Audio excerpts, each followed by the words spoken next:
वैसे तो आप सभी ने भगवत गीता पढ़ी होगी, पर उसके अर्थ को बेहतर रूप से नहीं समझ पाए होंगे। आज आप सभी को भगवत गीता सार में श्री कृष्ण भगवान के उपदेशों को बताने जा रहा हूँ। सबसे बड़े धर्मयुद्ध महाभारत की रणभूमि कुरुक्षेत्र के युद्ध में अपने शिष्य अर्जुन को भगवान श्री कृष्ण ने उपदेश दिए थे। क्यों व्यर्थ की चिंता करते हो, किससे व्यर्थ डरते हो, कौन तुम्हें मार सकता है? आत्मा न पैदा होती है न मरती है। पहला उपदेश है मानव शरीर अस्थाई और आत्मा स्थायी है। गीता के श्लोक में भगवान श्री कृष्ण ने मनुष्य के शरीर को महज एक कपड़े का टुकड़ा बताया है, अर्थात एक ऐसा कपड़ा जिसे आत्मा हर जन्म में बदलती है। अर्थात मानव शरीर आत्मा का अस्थायी वस्त्र है जिसे हर जन्म में बदला जाता है। इसका आशय यह है कि हमें शरीर से नहीं, उसकी आत्मा से व्यक्ति की पहचान करनी चाहिए। जो लोग मनुष्य के शरीर से आरक्षित होते हैं या फिर मनुष्य के भीतरी मन को नहीं समझते हैं, ऐसे लोगों के लिए गीता का यह उपदेश बड़ी सीख देने वाला है।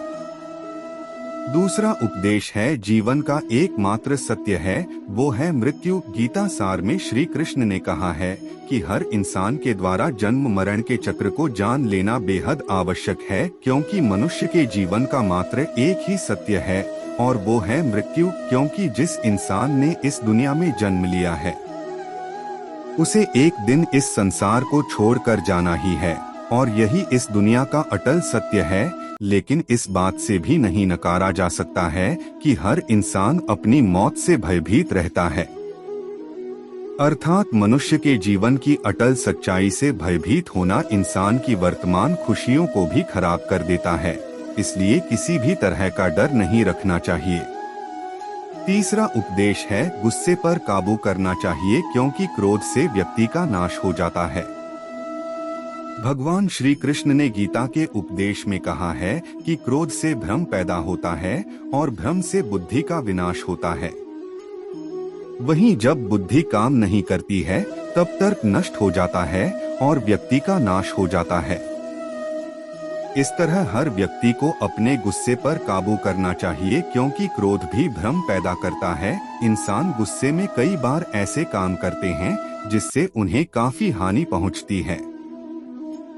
वहीं अगर क्रोध पर काबू नहीं किया गया तो इंसान कई गलत कदम उठा लेता है।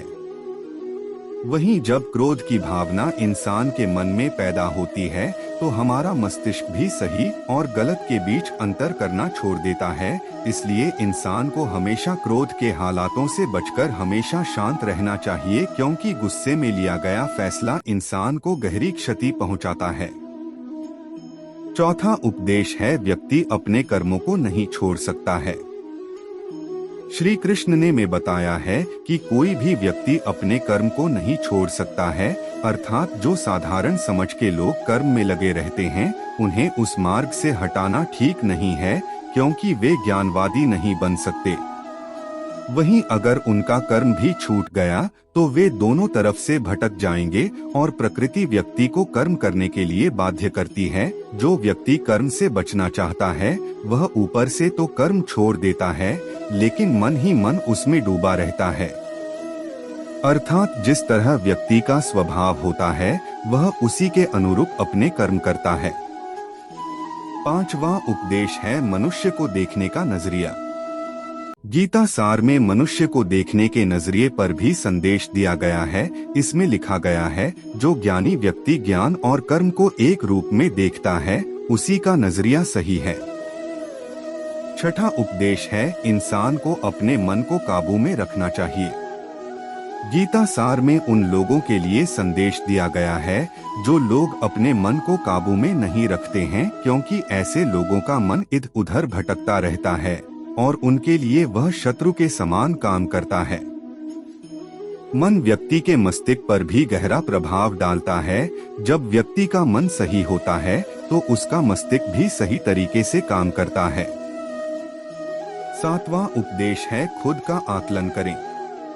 गीता सार में यह भी उपदेश दिया गया है कि मनुष्य को पहले खुद का आकलन करना चाहिए और खुद की क्षमता को जानना चाहिए, क्योंकि मनुष्य को अपने आत्मज्ञान की तलवार से काटकर अपने हृदय से अज्ञान के संदेह को अलग कर देना चाहिए। जब तक मनुष्य खुद के बारे में नहीं जानेगा तब तक उसका उद्धार नहीं हो सकता है। 8वां उपदेश है मनुष्य को खुद पर विश्वास करना चाहिए। श्रीमद् भगवद गीता में श्री कृष्ण ने उपदेश दिया है कि हर मनुष्य को खुद पर पूरा भरोसा रखना चाहिए, क्योंकि जो लोग खुद पर भरोसा करते हैं वह निश्चय ही सफलता हासिल करते हैं। वहीं इंसान जैसा विश्वास करता है वह वैसा ही बन जाता है। 9वां उपदेश है अच्छे कर्म करें और फल की इच्छा ना करें।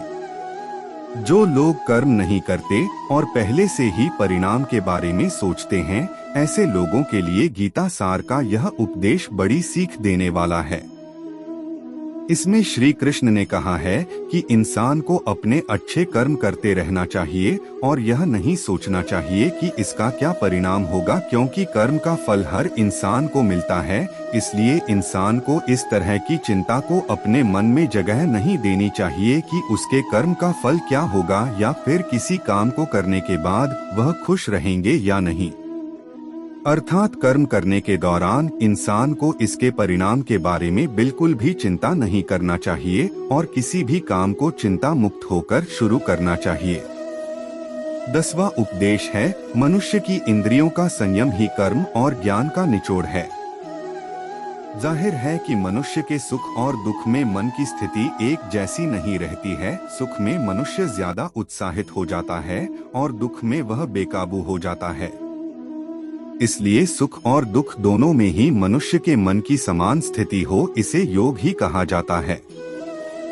वहीं जब मनुष्य सभी सांसारिक इच्छाओं का त्याग करके बिना फल की इच्छा के कोई काम करता है तो उस समय वह मनुष्य योग में स्थित कहलाता है। और जो मनुष्य मन को वश में कर लेता है उसका मन ही उसका सबसे अच्छा मित्र बन जाता है।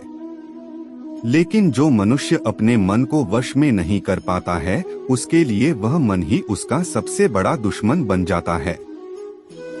वहीं जो मनुष्य अपने अशांत मन को वश में कर लेते हैं उनको परमात्मा की प्राप्ति होती है, और जिस मनुष्य को ज्ञान की प्राप्ति हो जाती है उसके लिए सुख दुख सर्दी गर्मी और मान अपमान सब एक समान हो जाते हैं। ऐसा मनुष्य स्थिर चित्त और इंद्रियों को वश में करके ज्ञान द्वारा परमात्मा को प्राप्त करके हमेशा संतुष्ट रहता है। 11वां उपदेश है खुद पर पूरा भरोसा रखें और अपने लक्ष्य को पाने के लिए लगातार प्रयास करें। गीता सार के इस उपदेश को अगर कोई भी व्यक्ति अपने जीवन में पालन करे तो निश्चय ही वह एक सफल व्यक्ति बन सकता है। जो लोग पूरे विश्वास के साथ अपने लक्ष्य को पाने का प्रयास करते हैं वह निश्चय ही अपने लक्ष्य को पा लेते हैं। लेकिन मनुष्य को अपने लक्ष्य को हासिल करने के लिए लगातार चिंतन करते रहना चाहिए। वह निश्चय ही अपने लक्ष्य को पा लेते हैं, लेकिन मनुष्य को अपने लक्ष्य को हासिल करने के लिए लगातार चिंतन करते रहना चाहिए। 15वां उपदेश है अपने काम को मन लगाकर करें और अपने काम में खुशी खोजें। जो लोग अपने काम को मन लगाकर करते हैं और अपने काम में खुशी ढूंढ लेते हैं वे लोग निश्चित ही सफलता प्राप्त करते हैं।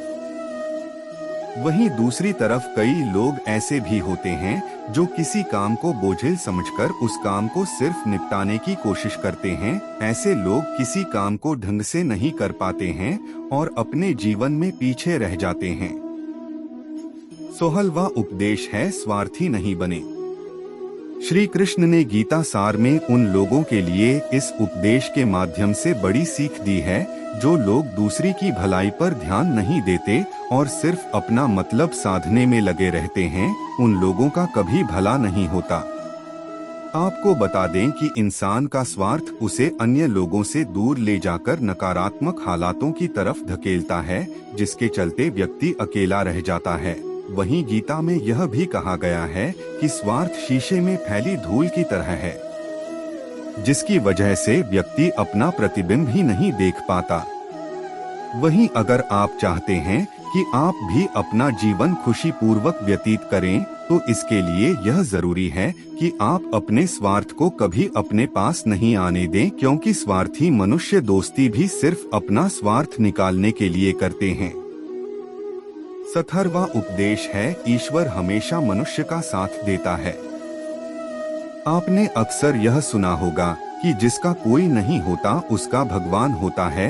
गीता सार में भी यह कहा भी गया है कि ईश्वर हमेशा मनुष्यों का साथ देता है। वहीं जब व्यक्ति इस प्रभावशाली सत्य को मान लेता है तो उसका जीवन पूरी तरह बदल जाता है। सृष्टि निर्माता ईश्वर ही है जो संपूर्ण जगत को चला रहा है। वहीं इंसान तो बस ईश्वर की हाथ की एक कठपुतली है। इसलिए इंसान को कभी अपने भविष्य या फिर अतीत की चिंता नहीं करनी चाहिए, क्योंकि हर विकट परिस्थिति में ईश्वर इंसान का साथ देता है और उसे मुश्किल से बाहर निकालता है। इसलिए हम सभी को ईश्वर पर भरोसा रखना चाहिए। 18वां उपदेश है, संदेह की आदत इंसान के दुख का कारण बनती है। जिन लोगों में शक या संदेह की आदत होती है या फिर जो लोग जरूरत से ज्यादा शक करते हैं, ऐसे लोगों के लिए श्री कृष्ण ने गीता में कहा है कि पूर्ण सत्य की खोज या फिर संदेह की आदत इंसान के दुख का कारण बनती है। क्योंकि शक करना एक ऐसी आदत है जो कि मजबूत से मजबूत रिश्ते को भी खोखला कर देती है। वहीं जिज्ञासा होना भी लाजमी है, लेकिन पूरी तरह सत्य की खोज या फिर संदेह ही इंसान के दुख का कारण बनती है और शक करने वाले इंसान बाद में इसका पश्चाताप करते हैं। जो हुआ वह अच्छा हुआ, जो हो रहा है वह अच्छा हो रहा है, जो होगा वह भी अच्छा ही होगा। तुम भूत का पश्चाताप न करो, भविष्य की चिंता न करो, वर्तमान चल रहा है। जो कुछ भी तू करता है उसे भगवान को अर्पण करता चल। ऐसा करने से सदा जीवन मुक्त का आनंद अनुभव करेगा। भगवान श्री कृष्ण के द्वारा श्रीमद् भगवत गीता में जो भी उपदेश दिए हैं, अगर इन उपदेशों को लोग अपने जीवन में उतार लें तो वे निश्चित ही अपने जीवन में सफल हो सकते हैं। गीता सार के ये उपदेश वाकई एक सफल जीवन के निर्माण करने में अपनी अहम भूमिका निभाते हैं। दोस्तों, अगर वीडियो अच्छा लगे तो वीडियो को लाइक करें और चैनल को सब्सक्राइब करें। धन्यवाद।